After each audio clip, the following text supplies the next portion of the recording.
aquele que é contrário à existência oriunda de Deus, que se desenvolveu para solucionar um problema do naturalismo que leva ao niilismo, tá?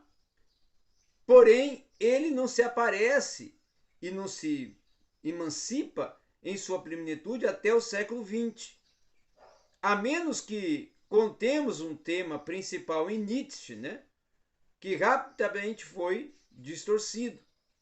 Já de outro lado, o existencialista teísta, ele nasce na metade do século XIX, quando Soren Kierkegaard reagiu à ortodoxia morta do luteranismo dinamarquês. Não obstante, somente após a Guerra Mundial é que uma das formas do existencialismo tornou-se culturalmente importante, pois foi apenas então que o niilismo finalmente chamou a atenção desse mundo intelectualizado e começou a afetar as vidas e atitudes de homens e mulheres comuns. A Primeira Grande Guerra, ela não tornou o mundo um lugar seguro para a democracia. A geração das melindrosas, vamos dizer que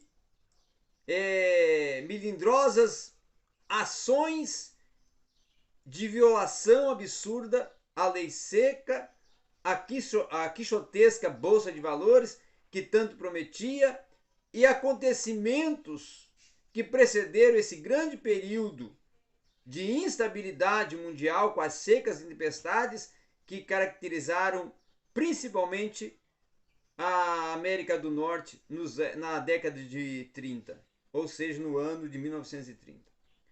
Com essa ascensão nacional ocorrida na América do Norte, de uma instabilidade, tá? Surge na Alemanha uma incrível caricatura de dignidade humana. Por quê? Porque estudantes intelectuais do mundo afora estavam prontos a concluir que a vida é absurda e que os seres humanos não tinham qualquer propósito. Então estavam embranhados no niilismo. Estavam absorvidos pela teoria niilista.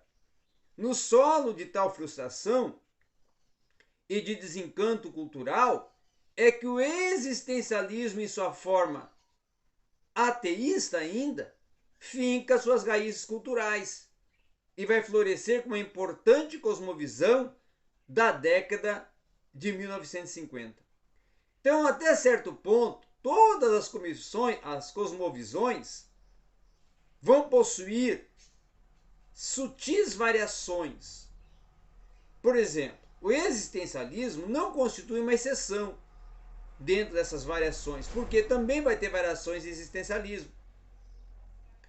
Camus, Albert Camus, Jean-Paul Sartre, que são ambos existencialistas, e outros filósofos que abraçaram o existencialismo, tiveram uma certa divergência e importantes diferenças referente ao existencialismo, por exemplo, de Martin Heidegger, que foi totalmente distinto do de Jean-Paul Sartre. Porém, como fizemos com outras cosmovisões, nós não nos vamos deter com essas características principais e tendências gerais, né, relacionadas à linguagem da maioria dessas proposições, que muitas das vezes são listadas abaixo de uma deriva ou de uma defesa de Jean-Paul Sartre e Albert Camus. Então isso se torna intencional, porque é uma forma na qual tem sido muito mais propagada e dirigida e conduzida pela classe intelectual da atualidade, através de seus trabalhos literários, através dos seus tratados filosóficos e das proposições existencialistas que aparentam ser tão óbvias que elas não sabem o que estão aceitando, porque nenhum outro meio de expressar aquilo vai ocorrer. Então, o que nós temos que pensar e considerar é que o existencialismo ateísta, ele principia, ele tem seu início, sua origem, com a aceitação de todas as proposições do naturalismo que são mencionadas. Tá? Por exemplo, como a matéria existe para sempre, Deus não existe, é uma proposição naturalista. O cosmos existe com uma uniformidade de causa e efeito. Isso é defesa também do existencialismo ateísta. Em um sistema fechado, a história é uma corrente linear de eventos conectados por causa e efeito, mas sem um propósito abrangente. A ética já é relacionada apenas a seres humanos. Já em outras palavras, o existencialismo ateísta, ele quer confirmar todas as proposições do naturalismo, exceto aquelas que são relacionadas à natureza humana e o nosso relacionamento com o cosmos. O maior interesse do existencialismo está em nossa humanidade e como podemos ser significantes em um, por outro lado, insignificante mundo. O universo, por exemplo, é composto apenas de matéria. Porém, para o ser humano, ele se torna a realidade pautada e apresentada e construída em duas formas, a subjetiva e a objetiva. Ela assume-se que o mundo existia muito antes de o homem entrar em cena.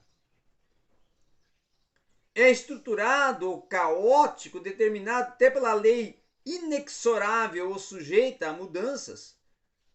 Qualquer coisa que seja e não faz a menor diferença. Então, o mundo simplesmente existe. E ele vai surgir a partir da proposta de seres conscientes. Aqueles que distinguiam ele e ela do isto, que pareciam até determinados a determinar o seu próprio destino, a questionar, a ponderar e até se maravilhar à busca de um novo sentido, adotar um mundo exterior com valor especial e criar deuses, esses, em suma, surgiram a partir de novas propostas e perspectivas. Então agora nós vamos ver que ninguém sabe por que razão dois tipos de ser no universo, né? Aquele que, por exemplo, aparentemente expulsa o outro para fora de si mesmo e se lança a uma existência separada. O primeiro tipo de ser é o mundo objetivo, o mundo das coisas materiais, da lei inexorável, da causa e efeito, do tempo cronológico, do fluxo do mecanismo. Então esse maquinário do universo, né, os elétrons giratórios, as galáxias em espiral, os corpos que caem, as gases que se elevam e águas que fluem, cada qual vão se realizando e se emancipando a sua função, eternamente conscientes para serem sempre apenas existentes. Então aqui se afirma os existencialistas a ciência, que é a lógica que mostra e defende a sua utilidade. Então as pessoas vão conhecer o mundo objetivo e exterior pela virtude de uma observação atenta, registrando, levantando hipóteses e verificando por meio de experimentos, sempre refinando teorias e comprovando conjecturas sobre o mundo em que nós vivemos. Então, o segundo tipo de ser é o mundo subjetivo, o mundo da mente, da consciência, da percepção, da liberdade, da estabilidade. E aqui essa percepção interior da mente é uma consciência presente em um agora constante. Então o tempo não tem significado algum, porque para si mesmo o assunto está sempre presente e nunca é passado ou futuro. Então a ciência, ela se torna lógica não penetrante de um domínio que nada tem a dizer sobre subjetividade, pois é uma compreensão do eu pelo não eu. Então essa subjetividade é fazer do não parte de si mesmo. Então o sujeito absorve o conhecimento não como a garrafa que armazena o líquido, mas como um organismo que ingere o seu alimento. O conhecimento se transforma no seu conhecedor. O naturalismo vai enfatizar essa unidade de dois mundos que é considerada e que se pode considerar o mundo objetivo como real e o mundo subjetivo. Com isso, nós podemos dizer e defender que, como a sua sombra, né, até uma proposta e pressuposto de adento a isso, desenvolvida e articulada por Pierre-Jean Georges Cabanes, ele vai dizer que a mente secreta do pensamento é como o fígado secreto da bilis. Então o real é o objetivo. E Jean-Paul Sartre vai defender que o efeito de todo o materialismo é tratar todos os homens, incluindo os que filosofam, como objetos, ou seja, como um conjunto de reações determinadas de maneira alguma até distintas de um conjunto de qualidades, fenômenos que vão constituir uma cadeira, uma mesa ou até uma pedra. Então, nessa rota, como nós vamos ver, caminha o niilismo. Já o existencialista e os filósofos que defendem e trabalham com o existencialismo tomaram outra rota, outra convergência, outro direcionamento. Então o existencialismo ele enfatiza a desunião desses dois mundos e vai optar vigorosamente em favor de um mundo subjetivo. Por exemplo, o que Sartre denomina como um conjunto de valores distintos do reino material, tá? As pessoas vão compreender que isso são os seres denominados subjetivos, exceto se existirem seres extraterrestres, que é uma possibilidade que a maioria dos existencialistas nem mesmo considera, tá? E os existencialistas vão dizer que nós somos os únicos seres dotados de autoconsciência e autodeterminação dentro do universo. Então essa é uma pressuposição existencialista. Então a razão por que nos tornarmos assim é inescrutável, é inaceitável.